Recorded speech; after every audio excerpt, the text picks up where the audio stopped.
Dans un premier temps, je dirais, vous savez, avant de parler d'attaque, il faut voir la situation générale du pays.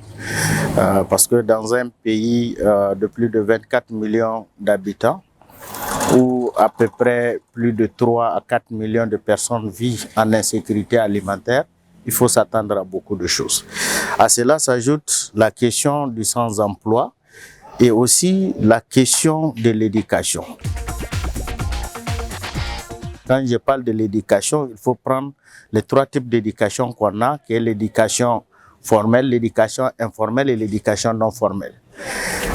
Aujourd'hui, quand on constate, on sent qu'il y a d'abord une dépravation des mœurs, ce qui fait en sorte que l'éducation d'abord au niveau des familles est en train de prendre une autre allure.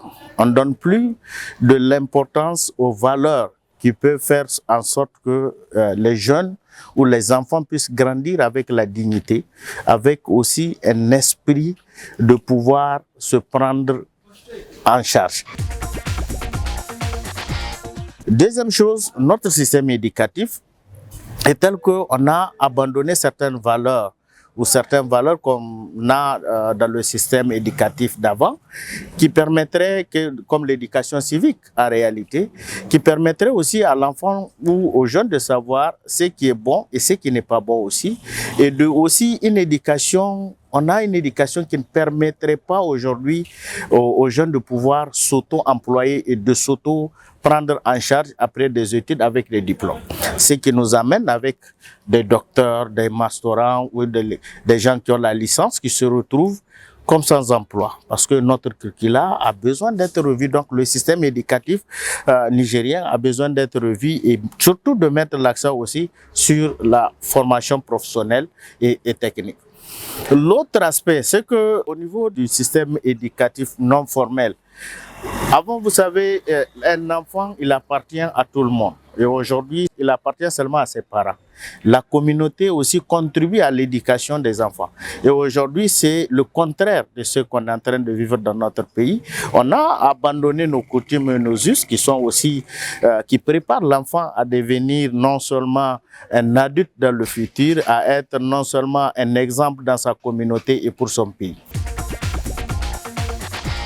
Aujourd'hui, on a aussi le manque d'emploi parce que nos politiques ou les conditions ne permettraient pas aussi aux jeunes de s'auto-employer ou ceux qui le font aussi, qui créent des entreprises pour pouvoir s'auto-employer et prendre d'autres jeunes en charge. Quelque temps après, ils se retrouvent parce que tout simplement, il y a tellement de charges à supporter, de l'impôt, de la douane, etc., qui ne permettent, ce qui fait qu'aujourd'hui, selon les études, 80 à 90% des jeunes entreprises meurent ou n'arrivent même pas à fêter leurs premiers anniversaires.